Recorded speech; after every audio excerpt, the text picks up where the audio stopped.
You are looking at a man in an orange jumper sitting inside a jail cell, and the caption on the screen calls him the worst criminal in baseball history. But here is the thing. That man hit 509 career home runs. That man had one of the most feared swings the sport has ever seen. That man played at an elite level for over 20 years, and now, at the age of 57, he is finally sitting down, looking straight into the camera and confessing to the darkest things he ever did.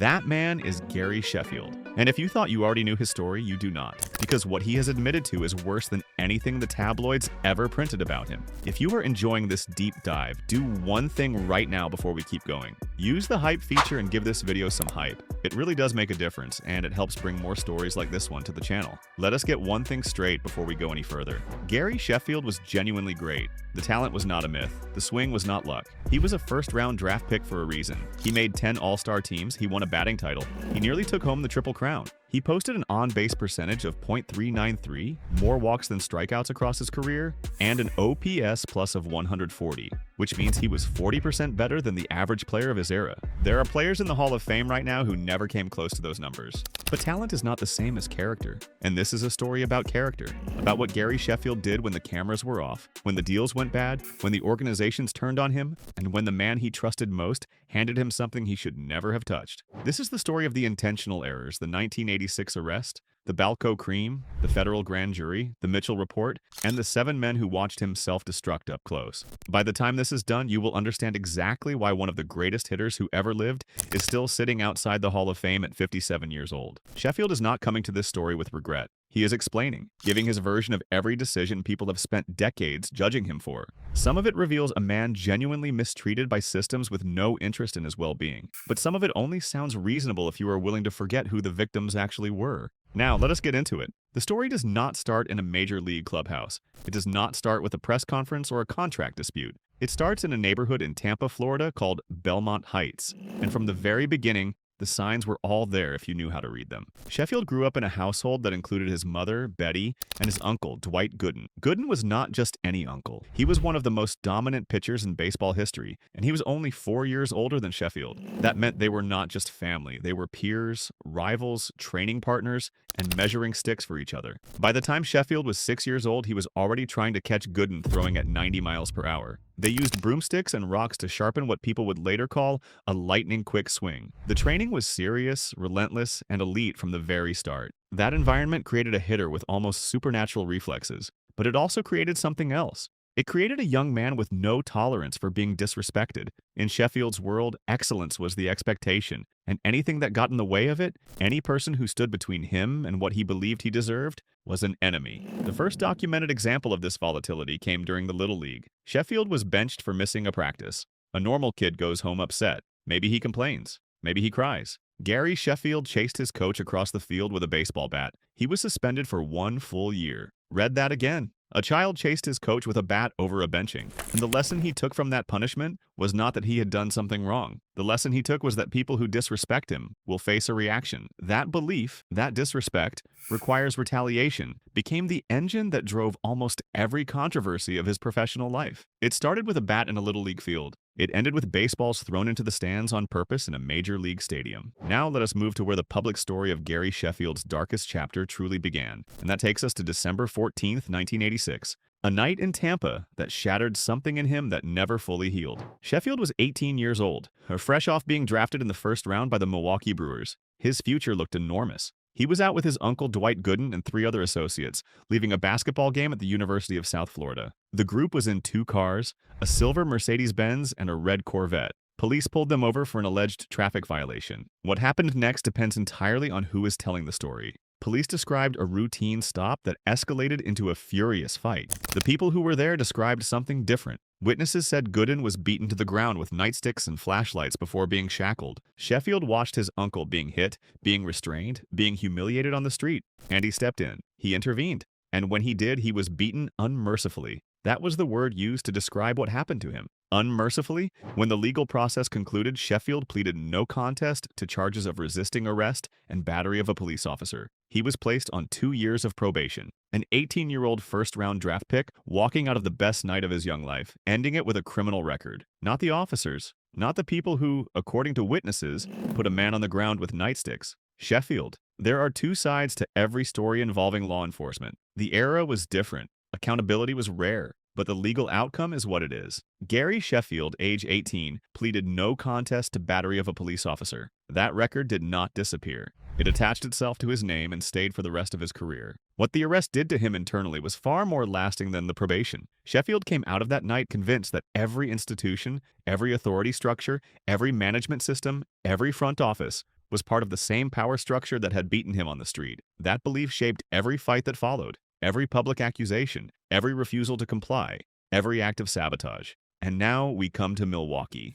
This is the part of the story where Gary Sheffield stopped being just a difficult player and became something else entirely. Sheffield arrived in the Brewers organization as a can't-miss shortstop prospect. That was his identity. That was the promise. Shortstop, premium position, the one that carries status. And Sheffield had been told since Belmont Heights that he had the tools for it. He believed it completely. Then in 1989, the Brewers made a decision. They moved Sheffield to third base, and they installed a player named Bill Spears at shortstop. Spears was white, Sheffield was black, and Sheffield did not process this as a baseball decision based on organizational needs or positional fit. He processed it as a racial decision. He believed the Brewers had chosen Spears because of what Spears looked like, not what he could do on the field. Whether that belief was accurate or not, it was total, and it fed directly into the resentment that was already building from the 1986 arrest. Now, he did not just distrust police, he distrusted the entire organizational structure of professional baseball. Then his foot started breaking down. Throughout that same 1989 season, Sheffield complained repeatedly and loudly about foot pain, real pain, serious, limiting, debilitating pain. The Brewers team doctors examined him and cleared him for play. He kept playing. He struggled. His performance suffered.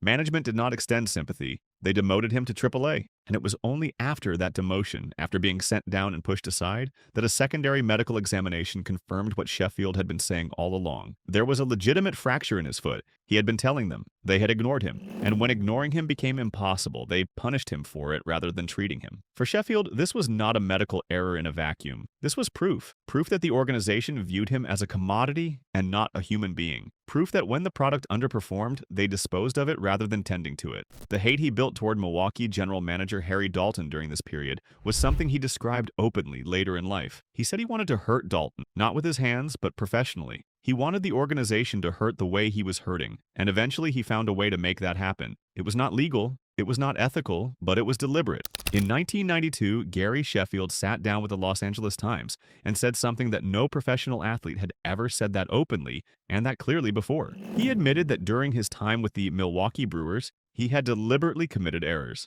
He had intentionally thrown balls into the stands. He had sabotaged games on purpose, despite the management he despised. His words, as recorded in that interview, were direct. If the official scorer gave him an error he did not think was an error, he would decide to give them a real one, and then he would throw the next ball into the stands on purpose. He admitted he wanted to hurt the GM. He admitted the intentional errors were his tool to force a trade because the contract system gave him no other leverage. There is no soft way to describe what this is. This is not a bad attitude. This is not a difficult personality. This is not even a hot temper getting the better of him in the moment. This is premeditated sabotage of a professional baseball game. He thought about it, he planned it, he executed it, and he did it repeatedly. A professional athlete being paid to compete chose to throw games because he was angry at his bosses. Think about everyone who was caught in that choice without knowing it. The fans who paid to watch a fair contest, the pitchers who threw hard, starts trusting that the defense was giving real effort. The teammates who played beside him with no idea that their coworker was using their shared game as a personal weapon. None of them knew.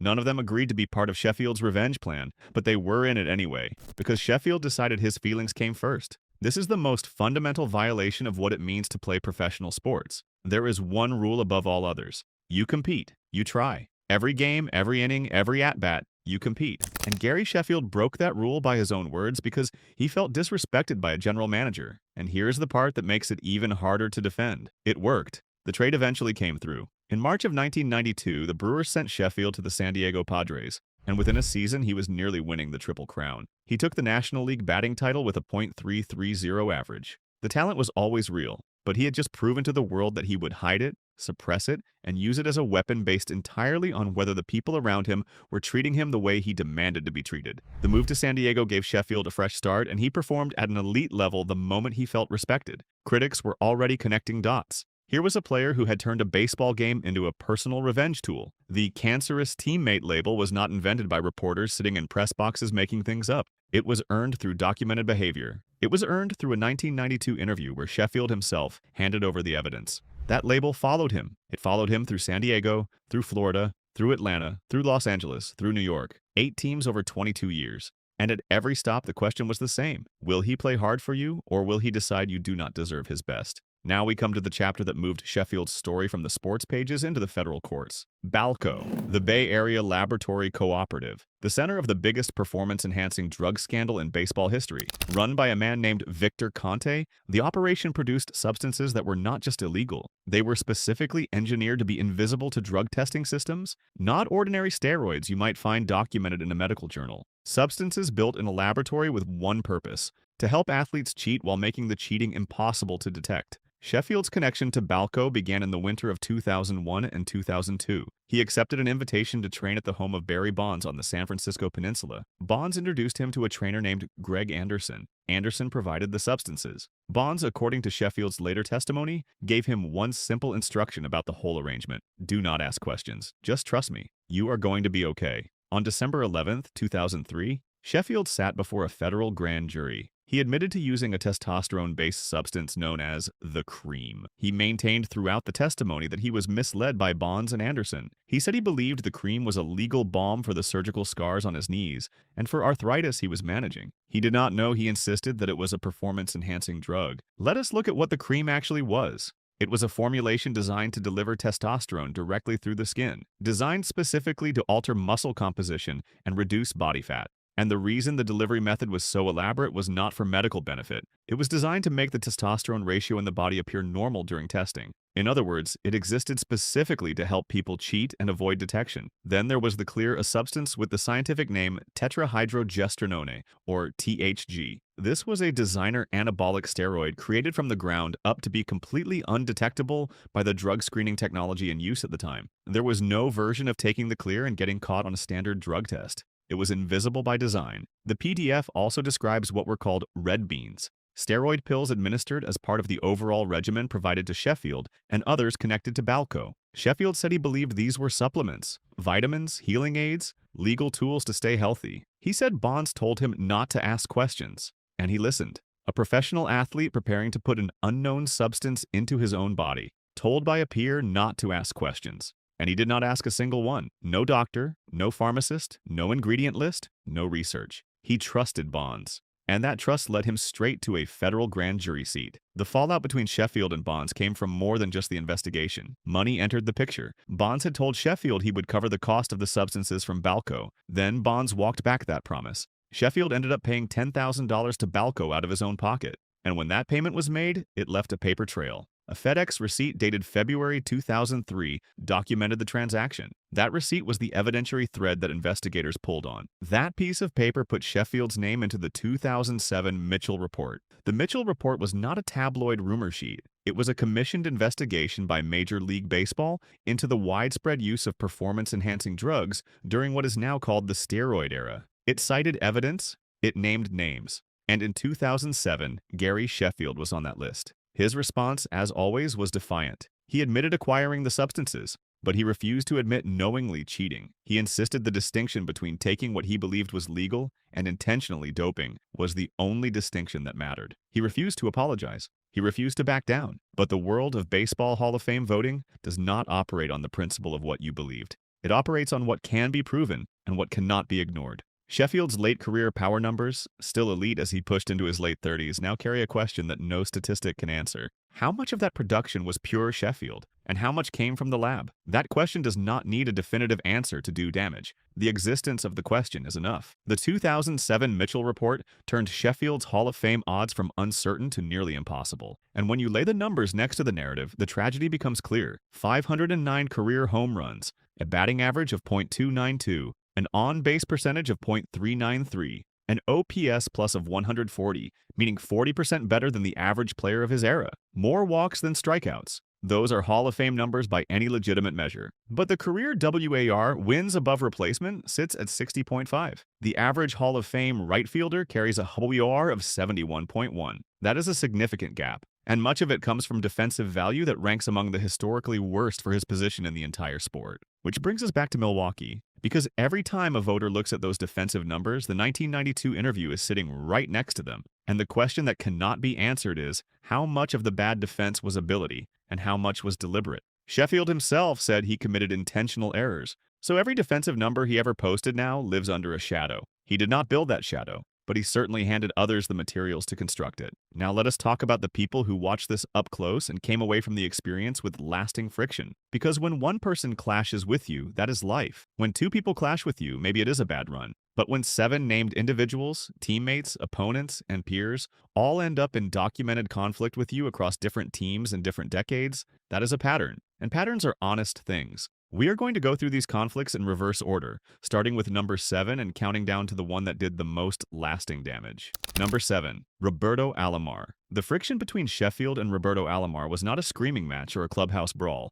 It was quieter than that and in some ways more corrosive. As both men aged out of their playing careers and Hall of Fame conversations intensified, comparisons between them became a recurring theme in baseball writing. Those comparisons always circled back to the character clause, the standard by which voters weigh a player's conduct alongside his statistics. Alomar had his own significant controversies during his playing days, including a famous incident that damaged his public image for years. But over time, voters processed Alomar's record, weighed it against the numbers, and voted him into Cooperstown. Sheffield watched from the outside. The contrast in how the two careers were judged, and how the character debates around each man landed differently, was a wound that the PDF describes as a long-standing comparison of character flaws versus on-field value. It never landed in Sheffield's favor. Number 6. Jason Giambi. The Giambi situation is about philosophy more than personal hatred. Both men were connected to the steroid era, both had their legacies colored by PED associations, but they took completely opposite approaches when the reckoning came. Giambi stood up publicly, admitted guilt,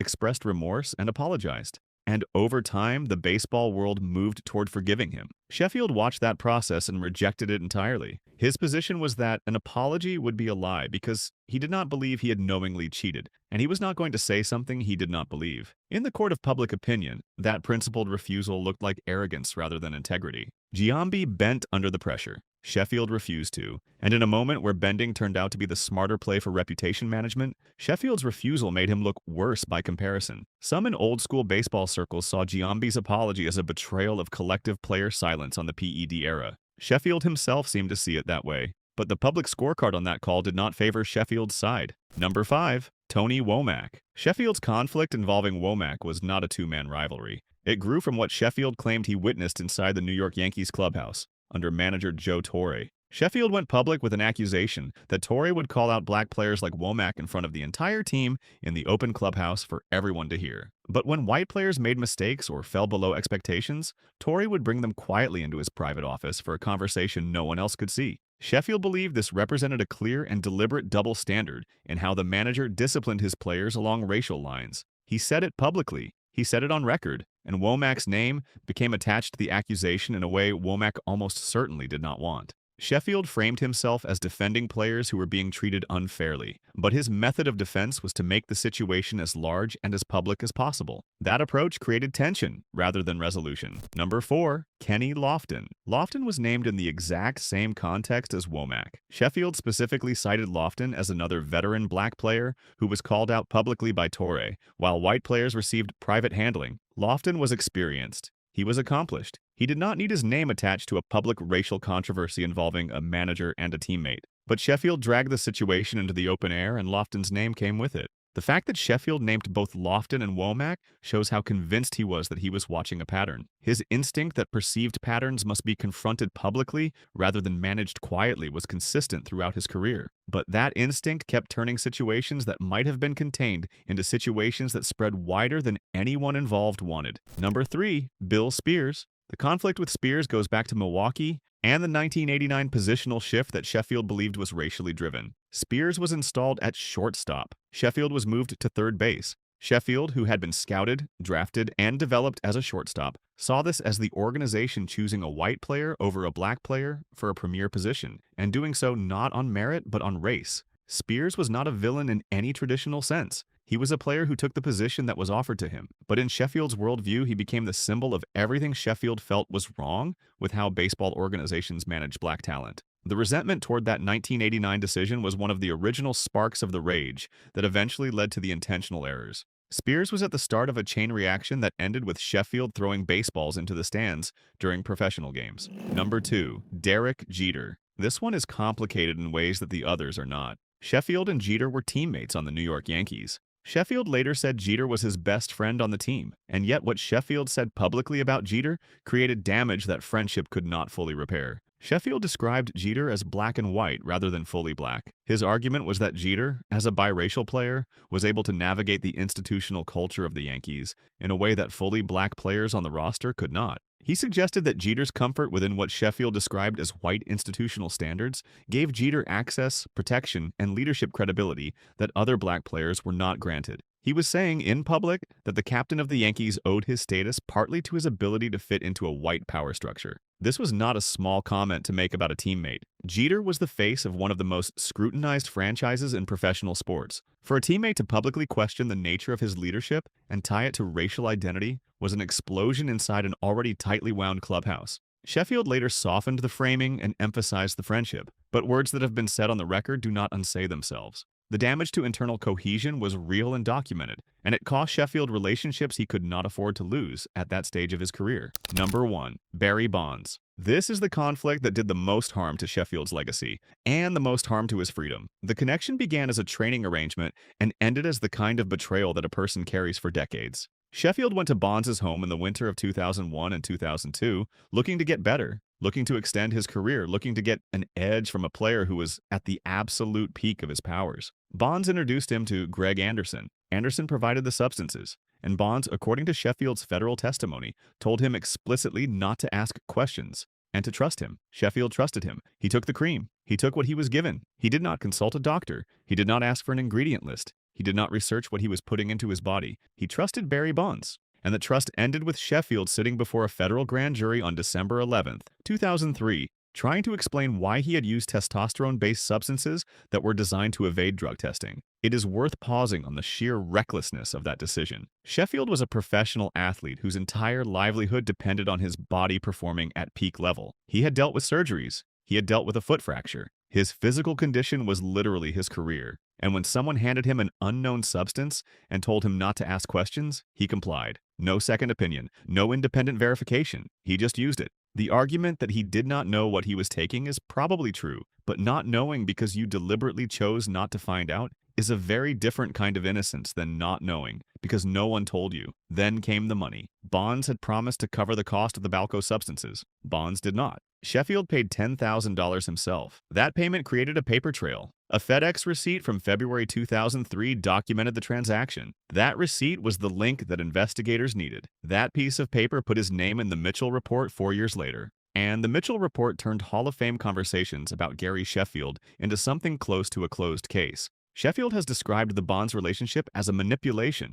as being used by a peer who wanted control over his training and then stepped back when the consequences arrived. Whether that reading is entirely fair or not, it is the one he has carried into his later years. Bonds was the person Sheffield trusted most in that moment, and Bonds, from Sheffield's perspective, used that trust, exposed him, and left him holding the receipt. Together, the intentional errors and the BALCO connection form the two locks on the Hall of Fame door. Both have Sheffield's own fingerprints all over them. Now, at 57, Sheffield has given a retrospective that the PDF describes as a 30-minute address of what are called his unbelievable crimes. The aggressive, explosive energy of his playing years has softened into something more measured, but the defiance is still there. He frames the intentional errors as his only available tool in a contract system that gave him no leverage. He frames the 1986 arrest as the unavoidable result of watching someone he loved get beaten in the street. He frames the BALCO involvement as misplaced trust in a peer. He frames his entire career of conflict and nomadism, 8 teams in 22 years, as a refusal to be a puppet in a system designed to strip away his autonomy. He has said that being outspoken was not a character flaw. It was a badge of honor. He has said that his willingness to say uncomfortable things about race, about management, about Torre, about Jeter, about the sport's power structures was something he did before it was professionally safe to do it. And on that specific point, there is some truth. The conversations that are now common in professional sports about racial disparities in coaching and management were conversations Sheffield was having loudly and publicly decades before they became acceptable. But here is the problem. That truth does not cover Milwaukee. Survival instinct does not explain throwing balls into the stands on purpose. A badge of honor for honesty does not extend to deliberate sabotage of professional games. At 57, Sheffield is trying to control the story. He is doing it with the same conviction and confidence he brought to every at-bat, and he is partially succeeding. But the most damaging thing he ever admitted is still sitting in the public record where he put it himself in 1992. And no amount of retrospective framing makes it disappear. Now let us bring this all the way home. Gary Sheffield's legacy is locked behind two doors. The first door is the intentional errors. He admitted it with his own mouth. He threw games. He committed deliberate mistakes during professional competitions to punish a general manager who he felt had wronged him. That is not a character question open to interpretation. That is a documented, admitted, self-described betrayal of the fundamental agreement every professional athlete makes when they take the field. You compete. You always compete. The second door is BALCO. He admitted acquiring the substances. He sat before a federal grand jury and described using a testosterone-based cream provided to him through Barry Bonds and Greg Anderson. The Mitchell report named him. His late career power numbers exist alongside that naming and cannot be fully separated from it. He insists he did not knowingly cheat, but the substance was designed to hide itself from drug testing. And recklessness and ignorance, however sincere, do not erase the record. The baseball writers who vote for Cooperstown are not required to extend the benefit of the doubt, and most of them have not. Together, these two facts, throwing games on purpose and taking BALCO substances, create a case that Hall of Fame voters have not been able to look past. The stats say yes, 509 home runs, OPS plus of 140, elite plate discipline, a career that statistically belongs in Cooperstown, but the WAR of 60.5 falls short of the Hall of Fame average for right fielders. The defensive metrics are among the worst ever recorded at his position, and the 1992 confession sits next to every one of those defensive numbers, asking a question the numbers cannot answer. Every bad throw, every missed play, every lazy route now lives with a shadow above it. Did he try, or did he decide not to? No statistic can resolve that, and voters asked to grant permanent immortality will not make that bet when doubt exists. The record against Sheffield was not built by enemies or the media. It was built by Sheffield himself, one decision at a time, from the Little League field in Belmont Heights to the federal grand jury room in 2003. He handed the prosecution its best evidence. He gave the critics their best quotes, and he did it all while insisting he was the one being treated unfairly. And yet, after all of that, the talent was real. The swing was real. What he could do with a bat in his hands was something very few people who ever played the game could match. The era he played in was not one of clean hands. The steroid era touched nearly every locker room, nearly every record, nearly every career from that period. Sheffield was not alone in what he took, or in the culture that normalized it, but the intentional errors belonged to no era. That was personal. That was a deliberate choice made by a young, angry man who decided his feelings mattered more than the outcome of the game. Baseball, as an institution, does not forgive that.